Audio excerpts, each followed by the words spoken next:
but it's still not breaking. Do we have any heavier equipment? Let's just bounce it. Bounce it, he says. Look at that. Whoa.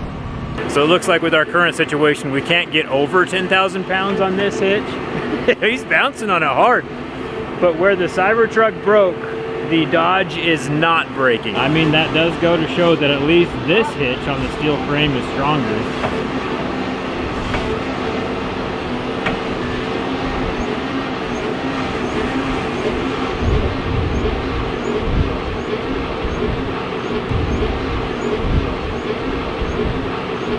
I was hoping that we'd be able to get more weight and figure out when the steel frame would break,